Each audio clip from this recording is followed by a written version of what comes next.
Vamos fazer a leitura aqui, irmãos, da palavra do Senhor, em 1 Pedro, no capítulo 4, versículo 7, que diz assim: E já está próximo o fim de todas as coisas, portanto, sede sóbrios e vigiai em oração, mas sobretudo, tende ardente amor uns para com os outros, porque o amor cobrirá uma multidão de pecados, sendo hospitaleiro uns para com os outros, sem murmurações, cada um administre aos outros o dom como o recebeu, como bons despenseiros da multiforme graça de Deus.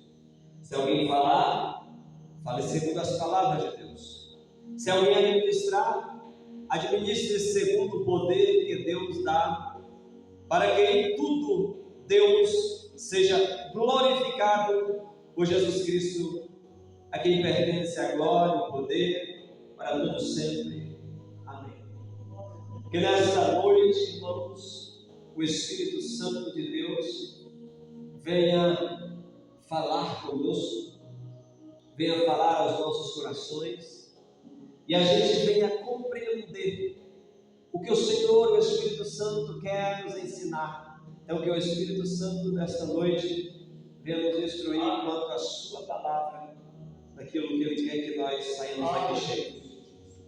Irmãos, eu vou esmiuçar esses versículos que eu li. Ele fala sobre a conduta cristã dos tempos em que vivemos.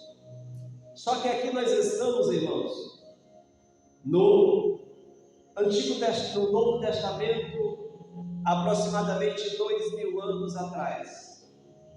Aproximadamente 2000 anos. Então ele está falando a conduta cristã à luz dos tempos em que vivemos. Nós sabemos que o tempo em que nós estamos vivendo não é o mesmo tempo em que eles viviam naquela época. Mas muitas coisas mudam. Passa 50 anos, passa 100 anos, passa 200 anos, muitas coisas mudam.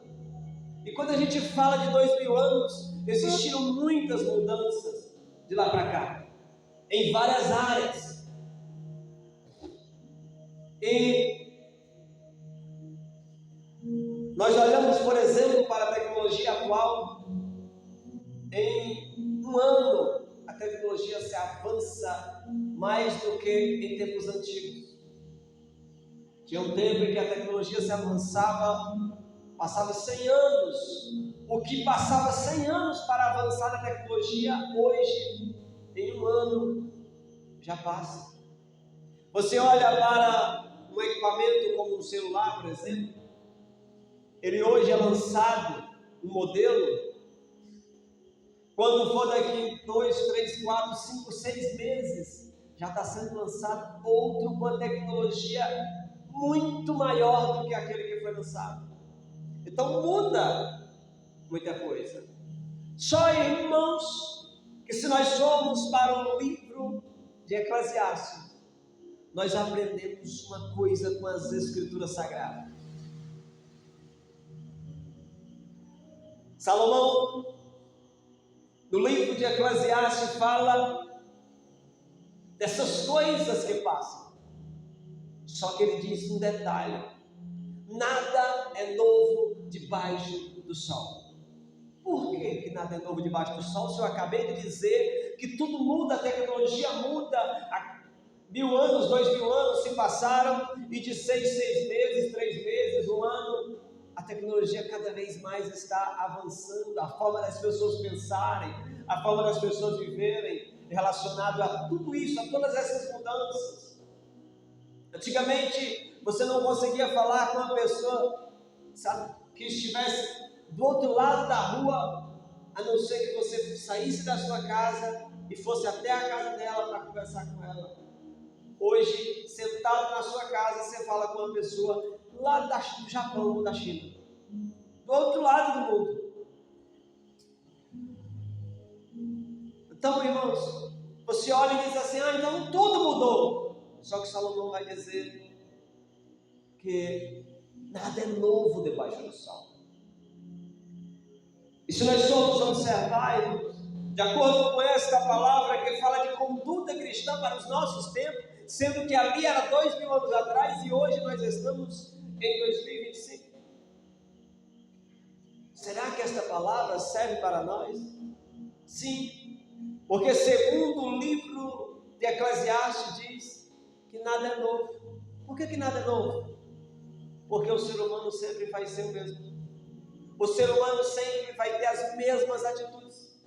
O ser humano sempre vai ter os mesmos comportamentos. E o ser humano vai sempre ter as mesmas necessidades. Seja lá o que você me falar, que hoje o ser humano deseja, naquele tempo o ser humano desejava. Você diz, mas o ser humano deseja um celular, um computador, alguma coisa desse tipo. Eu vou dizer para você que naquele tempo o ser humano desejava uma carruagem, né?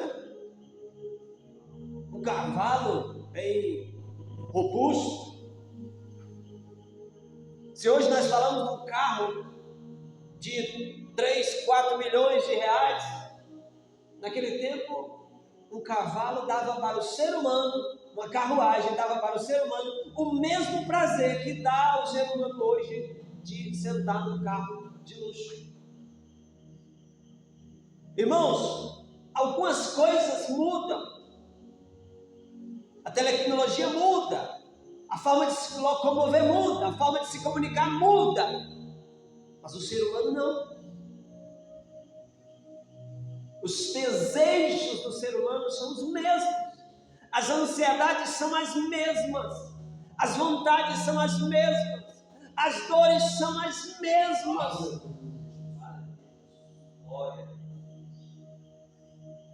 O pensamento humano, o sentimento humano, o que passa dentro da cabeça do ser humano, só muda o que ele deseja, para o que ele trabalha, para o que ele batalha.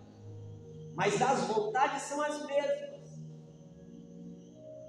Se algum homem desejava um cargo de destaque naquela época, hoje é a mesma coisa, o homem deseja fama,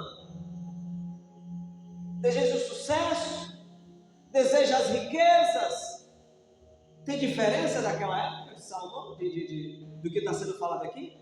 Ou de Salomão, que ainda é mais tempo atrás ainda, talvez aproximadamente 3.000 anos? Não tem diferença. Então esta palavra, irmãos, ela serve para todos nós em qualquer época, até Jesus voltar.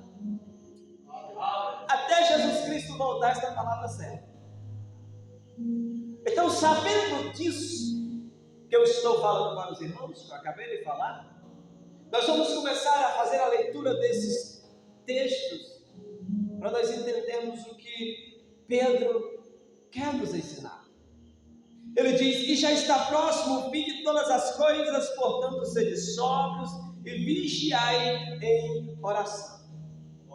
A Bíblia, irmãos, tem mandamentos, se a gente for observar, mandamentos simples. Não tem muito segredo, não tem o que eu enfeitar nessa mensagem para que você venha compreender. Hoje, o que muita gente espera é um enfeite muito grande na mensagem para que ele possa compreender e obedecer.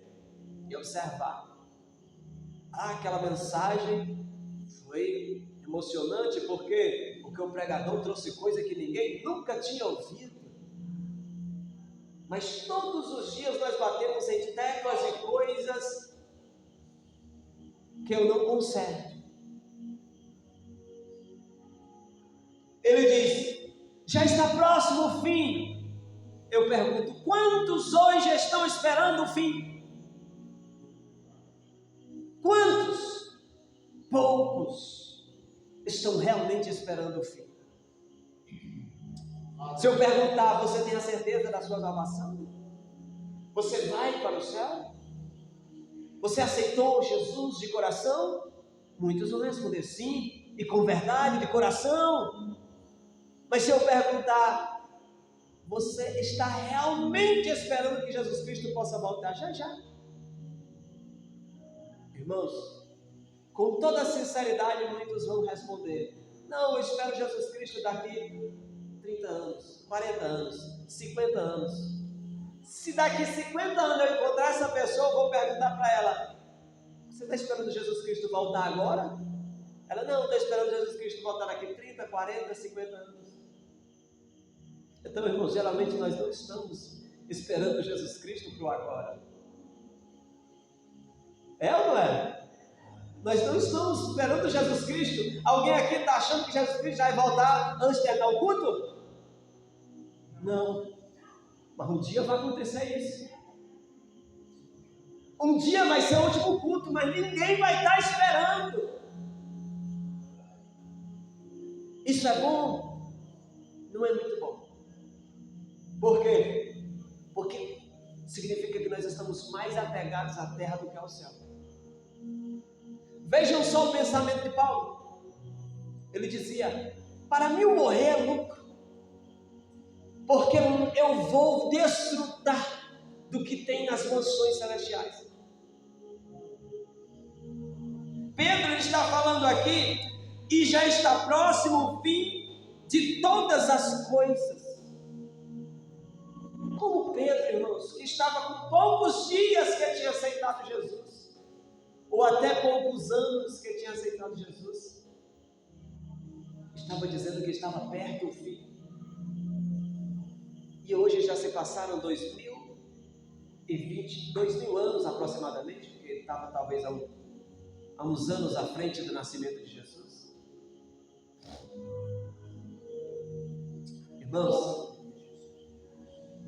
o que eu quero trazer com esta palavra bem simples é: devemos estar preparados para Jesus agora.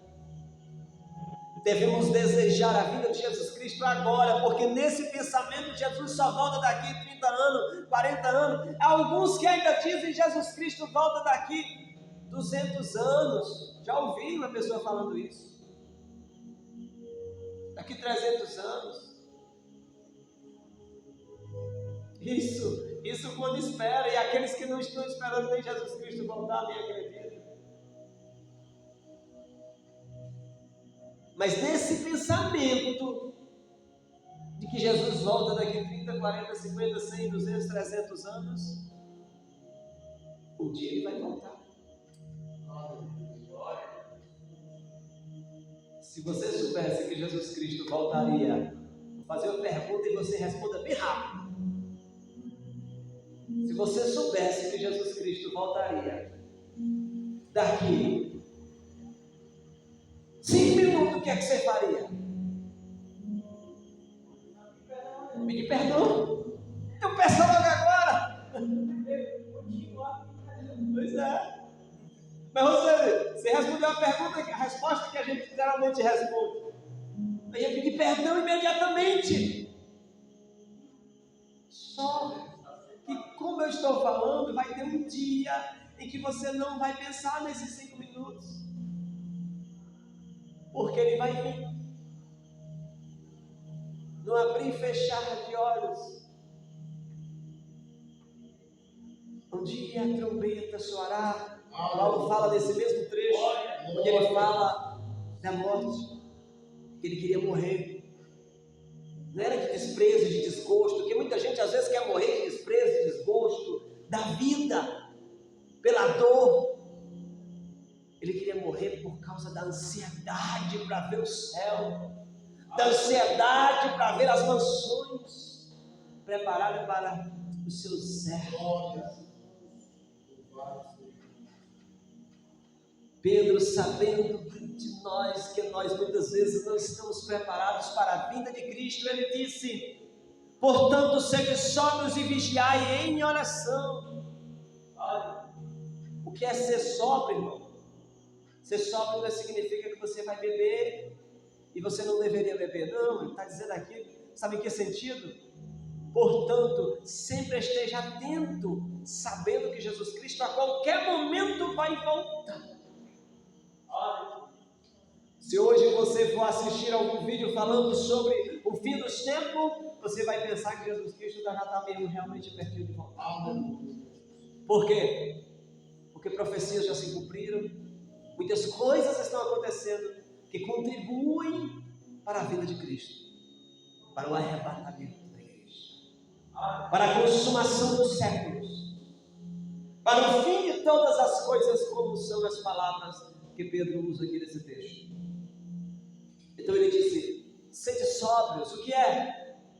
Acreditem nisso, como sabendo que ele pode estar já vindo e você não está vendo. E ele diz: vigiai, porque a pergunta que eu fiz foi: o que você faria? E a resposta que nós vamos dizer é: eu pediria perdão a Cristo imediatamente. Pediria perdão imediatamente. Aí por isso ele está alertando: vigiai agora. Não porque eu estou dizendo que ele pode voltar daqui a 5 minutos. Vigiai agora e orai. Orai pelo quê? Por isso, pela nossa vida, pela nossa salvação, pela nossa esperança, pelo que tem preparado para nós. Ele já alertou. Versículo 8: mas sobretudo tende ardente amor uns para com os outros. Aí ele traz uma revelação em cima disso. Deus ele fala, Jesus Cristo resume os 10 mandamentos em 2, onde ele diz: para amar ao próximo e a Deus sobre todas as coisas. Amar ao Senhor teu Deus sobre todas as coisas e ao teu próximo como a ti mesmo. Por que ele diz amar ao próximo como a ti mesmo? Por causa do nosso egoísmo. Porque nós nos amamos. Amamos os próximos, o nosso que está na nossa casa. Mas muitas vezes não amamos as outras pessoas como nós. E ele alerta para que nós sejamos assim. Irmão, essa é uma mensagem pesada se a gente for meditar. Ele diz: mas sobretudo tende ardente amor uns para com os outros. Que tipo de amor é esse? Ele começou falando sobre estar próximo ao fim. Quantas pessoas estão perecendo e nós muitas vezes não estamos nem um pouco importando com isso? Quantas vidas, quantas almas perecendo e nós muitas vezes sem considerarmos isso. Às vezes, em nosso momento de oração, nós nos lembramos de alguma pessoa que pode perder a sua salvação e ali nós oramos e choramos. O que é isso?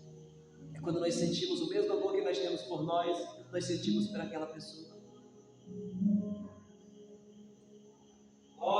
Ele diz: porque o amor cobrirá a multidão de pecados.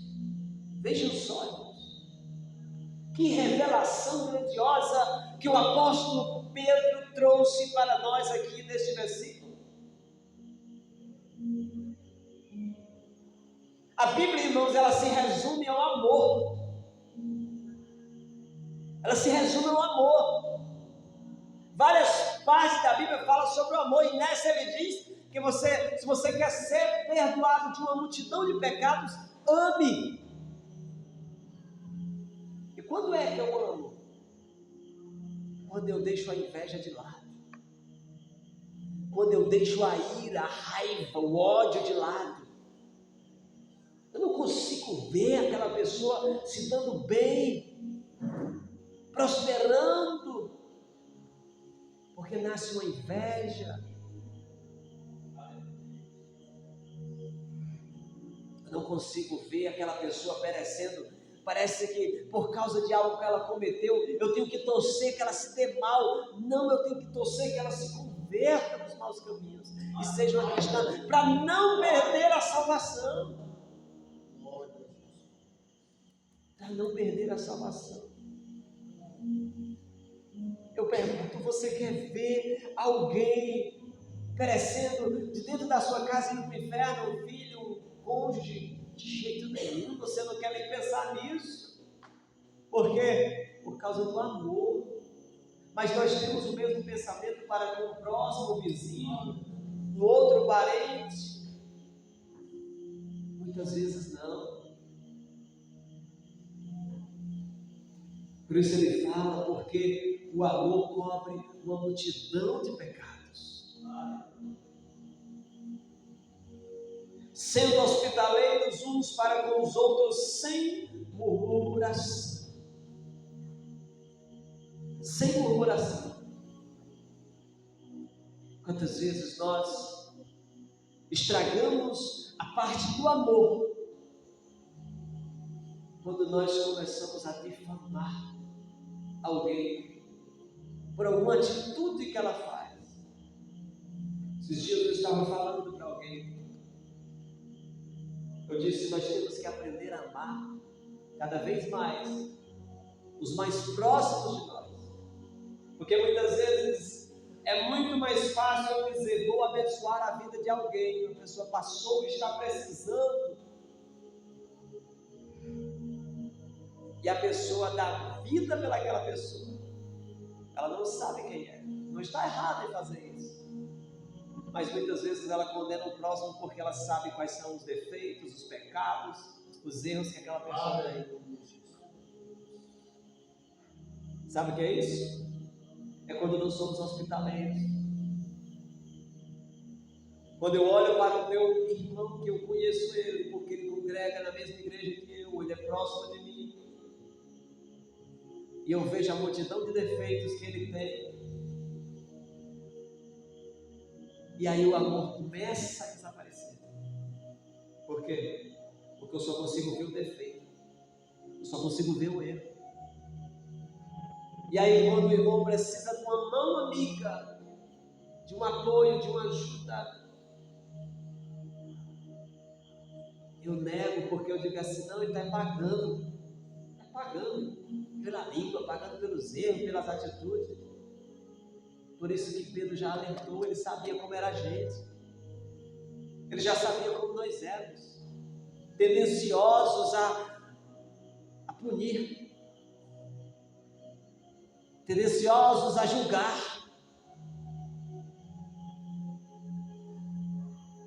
Às vezes, irmãos, uma pessoa conhecida chega e a gente precisa de uma ajuda, às vezes financeira, e a gente diz assim: não vou ajudar não. A pessoa ganha dinheiro, já ganha disso, já ganha daquilo, é porque não sabe administrar o dinheiro, e eu já condeno. Às vezes chega alguém perto de mim, de você, e diz assim: me dá uma ajuda. Você não conhece a pessoa e você sai com o coração tão alegre porque ajudou, mas se você o conhecesse de perto, teria os mesmos julgamentos, os mesmos pensamentos.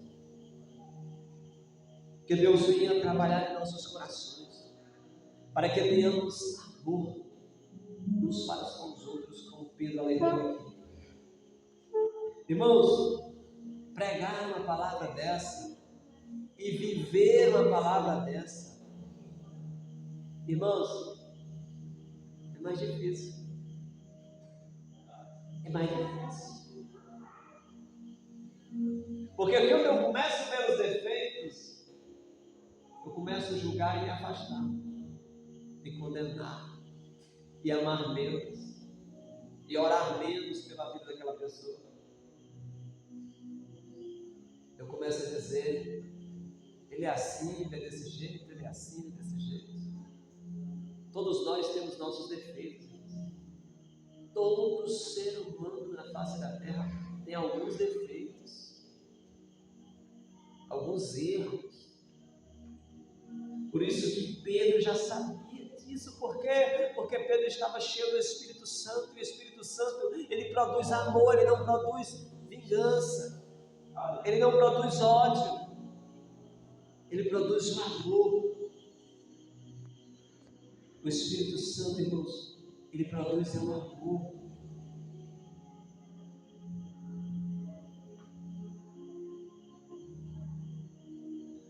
Cada um administre aos outros o dom como recebeu, como bons despenseiros da multiforme graça de Deus.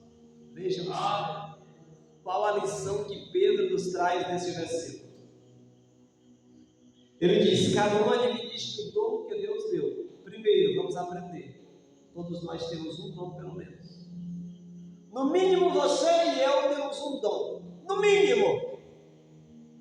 Seja para pregar, seja para louvar, seja para levantar uma pessoa que está no momento de dificuldade, seja para curar, seja para trazer uma palavra de conforto. Um dom que você tem, que você consegue administrar bem, você sabe como usar. O dom de interpretação de alguma coisa, dom de interpretação de um sonho, dom de revelação. O dom, aquele dom, todos devemos orar, mas aquele que é mais voltado para a oração da fé. Tem aquele que tem o dom da fé com mais profundidade na hora que ora. Outros têm o dom da fé com mais profundidade na hora que prega. Outros têm o dom da fé com mais profundidade na hora que canta. Às vezes você tem a palavra que pode levantar o caído. E ele diz: sejamos bons administradores dos dons que Deus nos deu. Bons despenseiros, que palavra linda! Bons despenseiros da multiforme graça de Deus. O que é que ele está dizendo? A graça de Deus, ela tem muitas formas de ser usada. Quando você leva um prato de comida para uma pessoa que está caída nas ruas, é um dom que Deus te deu de amar aquela pessoa, na multiforme graça de Deus. Ou seja, dentro da graça de Deus existem muitas formas de você ser usado. Às vezes eu quero só pregar, porque pregar é onde eu vou aparecer. Eu quero só cantar, porque no culto é onde, através do louvor, eu vou aparecer. Nós temos a tendência de, quando nós chegamos na igreja, nós queremos isso, é natural nosso. Só que temos que saber se é através disso que Deus quer nos usar para levantar vidas. A Bíblia diz que Deus levanta uns para uma coisa, outros para as outras coisas. O que é isso? Multiforme graça de Deus. Muitas formas de Deus lhe usar, de Deus nos usar. Imagina se aqui só tivesse cantores. Cadê os pregadores? Se tivesse só pregadores, a preguiça é vida. Se tivesse só pessoas que orassem, pronto. Mas não é assim. A Bíblia diz que Deus levanta uns para doutores, outros para mestres, cada um com o seu chamado. Agora, o que não dá certo é você não ter nenhum chamado. O que não dá certo é você não se encaixar em nenhuma função dentro da casa do Senhor, no corpo de Cristo. Parece uma pedra que foi colocada ali e ela nunca mais vai sair daquele lugar.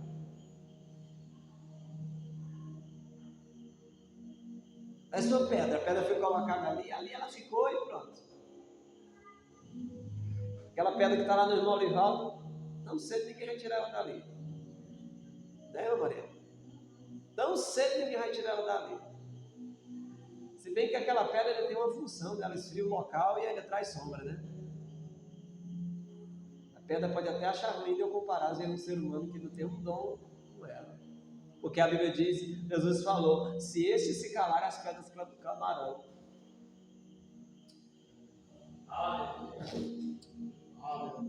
A pergunta é, irmão, qual é o seu dom? E se você está usando o seu dom? Você acha que você só existe nessa terra para trabalhar, para trazer comida para dentro de casa e esquentar um espaço dentro de uma igreja, depois voltar para casa e no outro dia trabalhar e depois voltar para casa e trazer a comida? Os animais vivem assim. E eles ainda louvam. O dom deles é louvar, através dos cantos. Quantos seres humanos, numa hora dessa, estão se depravando suas vidas, nesses dias que seguem pela frente, nesses festejos de carnaval.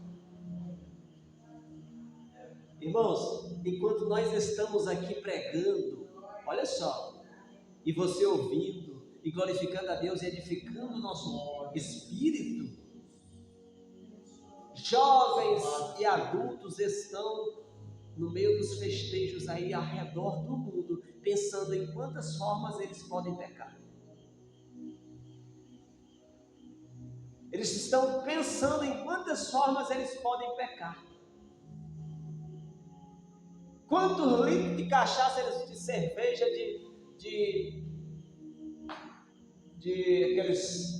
aquelas bebidas que a pessoa fica acordada, né? Aqueles energéticos. Quantos litros de energético eles vão tomar? Irmãos, a vida de Cristo, que no caso não é a vida de Cristo, pode acabar para muitas vidas. Quantas vidas vão para essas festas e não voltam para as suas casas? E nós que ouvimos a palavra nesta noite aqui neste lugar, temos a oportunidade de usar o dom que Deus nos deu, de levantar o caído, de trazer os carentes, necessitados à casa do Senhor para adorar. Isso é amor. Então cada um administre o dom como recebeu, como bons despenseiros da multiforme graça de Deus. Pergunte: para que eu fui chamado? Eu quero fazer parte do corpo de Cristo, como útil no corpo de Cristo. Se eu sou uma mão no corpo de Cristo e ela não funciona, a mão está paralítica. Mas se eu sou uma mão, eu vou fazer alguma coisa. Vou limpar, vou zelar, vou estender a mão para abençoar, vou estender a mão para receber a bênção. Se eu sou um pé, eu vou para a casa do Senhor, eu vou evangelizar, eu vou levar uma palavra ao carente, ao necessitado. Muitas vezes nós temos que começar a pensar como criança. Olhar pessoas, principalmente os mais próximos de nós, na inocência. Na inocência de uma criança. É como nós devemos fazer. Se alguém falar, fale segundo as palavras de Deus. Ou seja, quantas vezes nós nos juntamos com pessoas, falo de modo geral, não que eu faça, nós nos juntamos com pessoas para falar tantas bobagens. Cristãos sentados em roda de escarnecedores imorais, contando piadas imorais ou falando de coisas que não deve ouvir. E quando o ímpio fala uma piadinha mundana, ele ainda participa. Mas aqui Pedro fala: se alguém falar, fale segundo as palavras de Deus.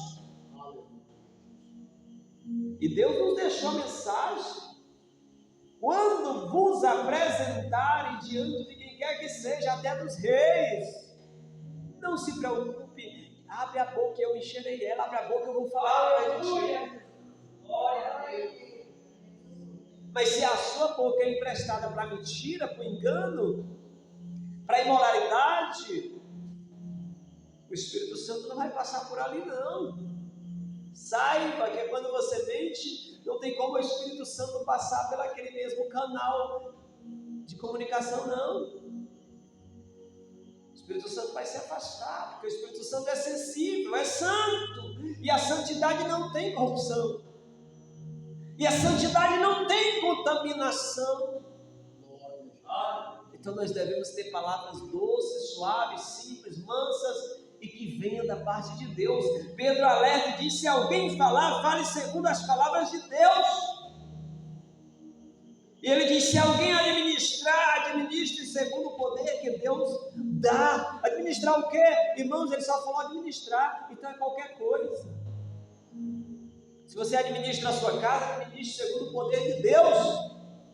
Se você administra uma igreja, administre segundo o poder de Deus. Se você administra uma empresa, administre segundo o poder de Deus. Deus, ele quer estar presente na tua vida, onde quer que você esteja. Glória a Deus. Mas muitas vezes eu vou para o meu trabalho já amaldiçoando o trabalho. Faço minhas coisas diárias, meus afazeres diários, amaldiçoando. Isso é murmuração. E isso não é administrar segundo o poder de Deus. E quando você faz, você diz: eu estou fazendo isso porque Deus, ele está comigo, ele vai me ajudar. Então, se vai trabalhar, saiba, Deus, ele quer te usar naquele lugar. E quer te usar com poder. Quer te usar com manifestação, com milagres, com palavras ousadas, que vão se cumprir. Palavras que vão se cumprir. José estava no Egito. José estava no Egito. Tinha um crente naquele lugar. No meu ver, não.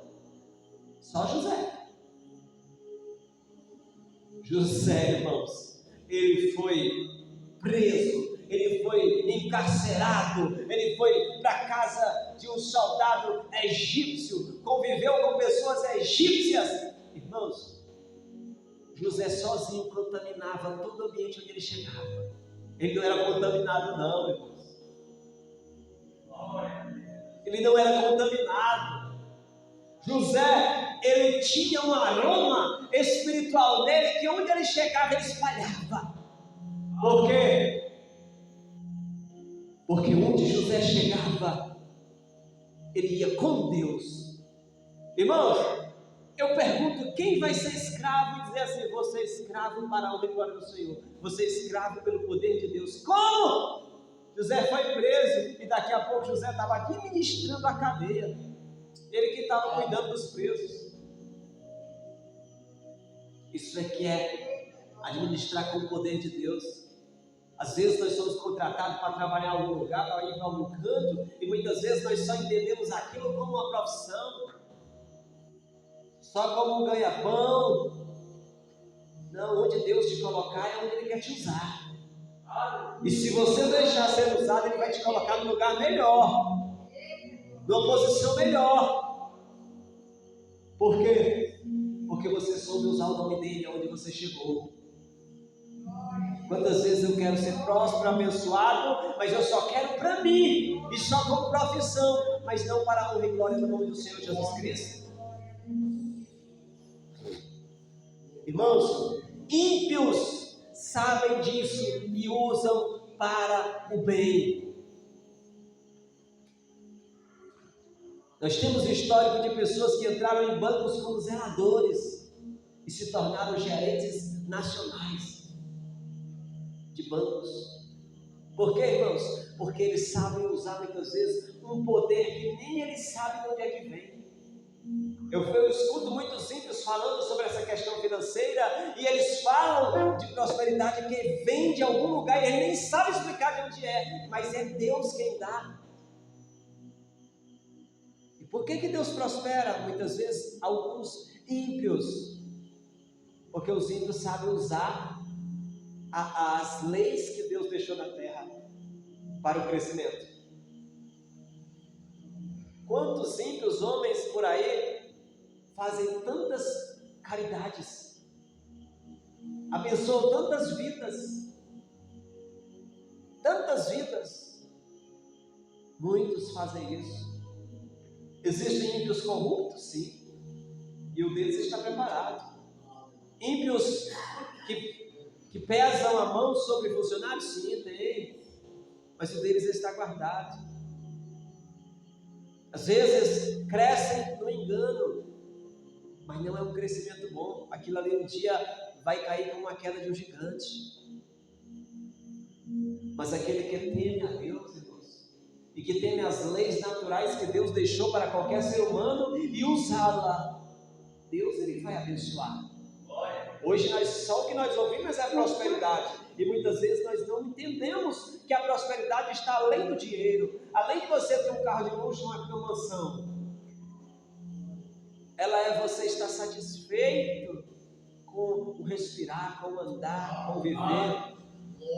Eu ouço pessoas dizendo assim, olha, quando eu me levanto, pessoas riquíssimas, eu me levanto para trabalhar, mas eu me levanto não com a sensação de que eu vou ser um escravo do trabalho, mas uma sensação de diversão. Eu estou indo para me alegrar. Quando você faz isso, irmão, você transmite o mesmo aroma que José transmitia por onde ele chegava. Irmãos, alguma vez você viu na Bíblia José chegar para Potifar e dizer assim, ei, deixa eu administrar a tua casa que eu vou ser o cara? Não, nenhuma vez. Ele apenas era uma pessoa que entendia a prosperidade de Deus, e as bênçãos vinham até ele onde ele estava. Por quê? Porque ele vivia tudo com fé. Tudo com fé. Então por isso, se alguém administre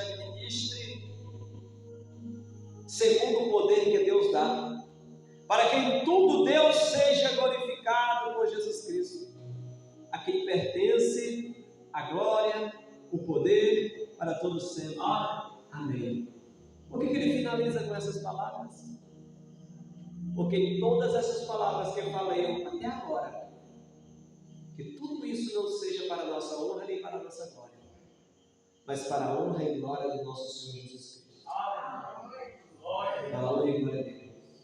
Porque quando a honra sobe para nós começamos a cair. Mas quando a honra vai para Cristo, Cristo começa a nos exaltar, segundo a vontade dele. Vejam o que aconteceu com José depois do cárcere. Ele administrou bem o cárcere. Ali, irmão, José podia olhar para homens ali, quando chegou aquele copeiro e disse, revela meu sonho, interpreta. E ele disse, eu já sei o que significa o sonho desse indivíduo. Ele vai se dar bem e eu vou ficar aqui lascado nesse quartel, nesse presídio. Eu não vou revelar sonho de ninguém. Se ele quiser que se vire, eu vou revelar um do outro, que vai morrer, tu vai morrer, desgraçado.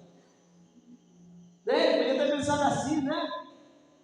Geralmente o cara, quando está na pior, ele diz assim, eu quero ver o outro na pior também, só eu me lascando, né? As palavras que a pessoa usa. Mas José não via assim, não. Além de ser um bom administrador, entrar como prisioneiro e ganhar confiança. Aí agora José vê dois homens e diz, infelizmente tu vai morrer. E o outro ele diz, tu vai voltar para o mesmo lugar de honra que tu tinha, na presença do faraó. Tu vai oferecer de novo a taça para ele. Tu vai levar de novo a comida para ele. Tu vai levar de novo, novamente.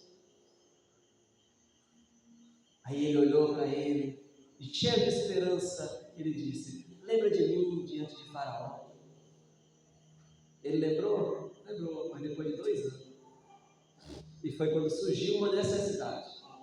Só que Deus sabe o que faz na vida de José. O tempo era esse. José precisava mais um pouquinho de preparo para poder chegar na posição que ele chegou. E por causa da honra que José dava a Deus, onde ele chegava, e da forma com que ele amava as pessoas e tratava bem as pessoas, ele conquistava todo mundo. O coração de Deus. E na hora que Faraó enlouqueceu com aquele sonho que não tinha resposta para ele, naquela hora o copeiro lembrou de José e disse, lá na prisão teve um que interpretou meu sonho, ele vai poder interpretar o teu. Faraó chamou, e quando chamou, que ele se apresentou diante de Faraó, e Faraó disse, você pode interpretar o meu sonho? Como ele perguntou aos outros magos, Ele disse: não, eu não, isso não vem de mim. Mas o meu Deus, ele pode. E quando o faraó conta o sonho que ele responde, ele diz: o meu Deus te revelou as coisas que hão de acontecer. Na hora que tudo acontece, José, irmãos, imediatamente é posto numa posição que ninguém imaginava, talvez nem José acreditava que fosse daquele jeito que ia acontecer com ele. E de repente ele se torna apenas menor do que Faraó, maior do que todos na terra daquela época, porque o Egito foi a terra mais poderosa daquela época, principalmente depois que José enriqueceu aquele lugar. Ou seja, José se tornou o segundo homem mais poderoso da terra. Presidente americano, seja lá o que for, presidente russo, era coisinha pequena na frente dele. Porque naquele tempo, sob o poder de José, toda a terra dependia deles. Toda a terra dependia deles. E Faraó ainda era sustentado, apesar de ser maior do que José, mas Faraó foi sustentado por José. José foi como um pai para Faraó. Lógico, se nós formos olhar nessa ótica de zelo e de cuidado, Faraó era que era para cuidar dos seus subordinados. José era que estava cuidando de Faraó. E José era que estava cuidando de todos os outros. Então, na teoria, na lógica que a gente colocou agora, José era o mais poderoso da terra. Porque nas mãos dele, o poder da vida abaixo de Deus estava. Porque foi ele quem teve o dom de Deus, usou o poder de Deus para sustentar toda a terra, porque se José não estivesse ali, abaixo de Deus, o faraó tinha perecido com todo o Egito e o restante da terra. Talvez só tivesse escapado Jacó com a sua família por causa que Deus ia mandar maná do céu para sustentar eles, se Deus quisesse. Mas Deus queria fazer muito mais. Queria fazer muito mais. Amém? Que nós tenhamos o mesmo que José tinha. Que Deus nos dê nesta noite o mesmo que José tinha.